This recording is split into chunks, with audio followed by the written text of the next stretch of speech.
మనం అర్థం చేసుకోవాలి, టెక్నాలజీ ముందు అర్థం చేసుకోవాలి. బ్యాలిస్టిక్ మిసైల్ అనగానే అది ఫస్ట్ టేక్ ఆఫ్ చేస్తున్నప్పుడు అది అట్మాస్ఫియర్ బయటకు వెళ్ళిపోతుంది, అక్కడ మీరు ట్రాక్ చేయలేరు దాన్ని. ఓకే. దాని తర్వాత అది అట్మాస్ఫియర్ నుంచి బయటకు వస్తుంది.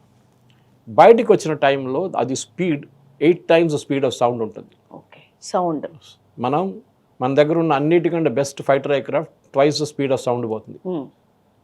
మాక్ 2 అంటారు దాన్ని, MACH-2 మాక్ 2, మ్యాక్సిమం మాక్ 4 దాకా కూడా వెళ్ళొచ్చు. ఇది మాక్ 8లో వస్తుంది. ఆ స్పీడ్ దాంట్లో మనం ఆపలేము, అంత ఇంపాసిబుల్ ఆల్మోస్ట్. కానీ మనం చేసాము అప్పుడు, మీకు గుర్తుంటుంది మన S-400 ఆపింది, అది అట్లాంటి మిసైల్స్ ఆపారు. కానీ అన్నిటికీ లక్కీగా ఉండాలి మీరు. ఇజ్రాయెల్ చూడండి ఎంత మంచి ఎయిర్ డిఫెన్స్ సిస్టమ్ ఉన్నా కానీ, ఐరన్ డోమ్ ఉంది, డేవిడ్ స్లింగ్ ఉంది వాళ్ళకి, పేట్రియట్ మిసైల్స్, ఈ 3 కూడా ఆపొచ్చు. ఒకటి 300 కిలోమీటర్ దూరం నుంచి ఆపుకుంటుంది, ఒకటి 70 కిలోమీటర్ నుంచి, ఒకటి 20 కిలోమీటర్ నుంచి. సో ఫస్ట్ నుంచి ఎస్కేప్ అయితే సెకండ్ పట్టుకుంటుంది, సెకండ్ నుంచి ఎస్కేప్ అయితే 3వది పట్టుకుంటుంది. ఏదో ఒక దాంట్లో పట్టుకుంటారు వాళ్ళ ఇన్కమింగ్ మిసైల్. కానీ 3 కూడా తప్పించుకొని వెళ్ళింది. మొన్న 2-3 జరిగింది, జెరూసలంలో 10 మంది చనిపోయారు. సో టెక్నాలజీ 100% ఫుల్ ప్రూఫ్ కాదు, ఒక్కొక్కసారి జరగవచ్చు. ఎందుకంటే మిసైల్ మన వైపు వస్తున్నప్పుడు ఈ మిసైల్ కూడా క్యాల్కులేట్ చేసుకుని, ఇక్కడ నుంచి మనం పంపించే ఇంటర్సెప్టర్ అంటారు దాన్ని, ఇంటర్సెప్టర్ కూడా ఒక మిసైలే. అదేం క్యాల్కులేట్ చేస్తుందంటే ఇది ఎక్కడికి వెళ్తుంది చూస్తారు ఫస్ట్. ఇది వెళ్ళి మళ్ళీ సముద్రంలో పడిపోతుందంటే దాన్ని పోనిస్తారు. ఓకే. ఎందుకంటే ఒక ఇంటర్సెప్టర్ మిసైల్ని మీకు $500,000 కూడా కావచ్చు కాస్ట్, అంత ఎక్కువ కాస్ట్ అనమాట. సో అట్లాంటి పరిస్థితుల్లో వీళ్ళేమంటారు, పోనీయండి, అది డెజర్ట్లో వెళ్ళి పడుతుంది, ఎవరు లేరు అక్కడ, పోనీ అంటారు అక్కడికి. కానీ బిల్డింగ్ రెసిడెన్షియల్ ఏరియాస్కి వెళ్తున్నప్పుడు ట్యాకిల్ చేస్తారు దీన్ని, అప్పుడు కూడా 1-2 మిస్ అయిపోతుంది. అదే జరుగుతుంది ఇప్పుడు కూడా. ఈ పరిస్థితుల్లో ఇప్పుడు ఇజ్రాయెల్ వాళ్ళ వైపు నుంచి జరుగుతున్న అటాక్స్ని వాళ్ళు ప్రిన్సిపల్గా ఫస్ట్ ఇరానియన్ లీడర్షిప్ని కొట్టారు. అమెరికా ఏమో వాళ్ళ మిసైల్ సైట్స్ కానీ వీళ్ళ లాంచింగ్ ప్యాడ్స్ కొడుతున్నారు.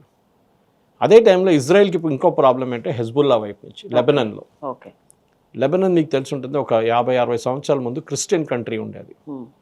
స్లోలీగా ఇస్లామిస్ట్ దాంట్లో రావడం మొదలుపెట్టారు. ఇప్పుడు అది ఇస్లామిక్ కంట్రీ అయిపోయింది. మనకు కూడా ఒక వార్నింగ్ అది ఇండియాలో. 40% పాపులేషన్ అయితే మేము నడిపించుకుంటామని చెప్పి చెప్తున్నారు ఓవైసీ వాళ్ళ పార్టీ, అదే చెప్తారు వాళ్ళు. ఇది కూడా అదే జరిగింది. ఇప్పుడు క్రిస్టియన్స్ ఇన్ లెబనన్ 16%. కానీ లెబనన్లో ఒక టెర్రరిస్ట్ ఆర్మీ ఉంది, దాని పేరు హెజ్బుల్లా. అది ఇరాన్ సపోర్ట్ చేసి, ఇరాన్ పంపించి, ఇరాన్ ఏం చెప్తారు వాళ్ళ దగ్గర పోషించిన పది, వాళ్ళు తిండి పెట్టి పెద్ద చేశారు వాళ్ళు. అదే టైంలో హమాస్ గాజాలో కూర్చున్నారు. గాజా వాళ్ళ టెరిటరీ కాదు, అక్కడ కూడా టెర్రరిస్ట్ గ్రూప్ వాళ్ళు. అటువైపు యమన్లో హూతీలు కూర్చున్నారు. వీళ్ళందరినీ డబ్బులు ఇచ్చి, ఆయుధాలు ఇచ్చి, మొత్తం కంప్లీట్ ట్రైనింగ్ ఇచ్చి నడిపించిన వాళ్ళు ఇరాన్ చేసిన పని ఇదంతా. ఇజ్రాయెల్ వీళ్ళు ముగ్గురిని కొడుతున్నారు. ఫస్ట్ గాజాలో హమాస్ని ఆల్మోస్ట్ ఫినిష్ చేసేసారు, లీడర్షిప్ని కూడా కొట్టేశారు. హెజ్బుల్లా కంప్లీట్ లీడర్షిప్ని వైప్అవుట్ చేసేసారు వాళ్ళు. ఇప్పుడు హూతీల్ని అమెరికా చూసుకుంటున్నారు, అప్పుడప్పుడు ఇజ్రాయెల్ కూడా కొడతారు వాళ్ళు. కానీ వీళ్ళు ముగ్గురు కలిసి ఇజ్రాయెల్ మీద ఒక టైంలో దాడి చేశారు, మీకు గుర్తుంటుంది. ఇప్పుడు మొన్న లెబనాన్ నుంచి వీళ్ళు మళ్ళీ మొదలుపెట్టారు. ఈ ఆయుధాలు మిసైల్స్ ఇచ్చేటప్పుడు ఇరాన్ చాలా కేర్ఫుల్ ఉండే. నేను మాట్లాడుతున్నా 3-4 సంవత్సరాల ముందు ఇజ్రాయెల్ వేరే వ్యతిరేకంగా పెట్టే మిసైల్స్ అన్ని ఐదర్ ఈజిప్ట్ నుంచి వస్తుండే, ఈజిప్ట్ లోపల నుంచి టన్నల్ వేసుకొని వీళ్ళు లెబనాన్కి ఇస్తుండే, ఇటువైపు గాజా వైపు హమాస్కి ఇస్తుండే మిసైల్స్. హమాస్కి ఇచ్చే మిసైల్స్ అంతా ఒక 10-20 కిలోమీటర్ రేంజ్ మిసైల్స్. కానీ లెబనాన్ ఉన్న వాళ్ళ దగ్గర హై ఎండ్ మిసైల్స్ ఇచ్చారు, 100 కిలోమీటర్ 150 కిలోమీటర్ కొట్టచ్చు అట్లాంటి మిసైల్స్. హూతీస్కి ఇచ్చిన దానికన్నా ఎక్కువ, ఆల్మోస్ట్ 300, 400, 500 కిలోమీటర్ ట్రావెల్ చేయవచ్చు అట్లాంటి మిసైల్. దాని తర్వాత డ్రోన్స్. ఇప్పుడు ఎట్లయిపోయిందంటే యుద్ధం అనే కాన్సెప్ట్ మారిపోయింది చాలా. పాత యుద్ధం కాదు, సరిహద్దుల ద్వారా యుద్ధాలే చూసాం, అవి సంప్రదాయ యుద్ధాలు అనుకోవచ్చా సార్? రష్యా యుక్రెయిన్ వార్ చూసారు మీరు, టెక్నాలజీ అంతే. ఎవడో ఇక్కడ కూర్చొని బటన్ ప్రెస్ చేస్తారు, ఒక మిసైల్ అక్కడి నుంచి పోతుంది.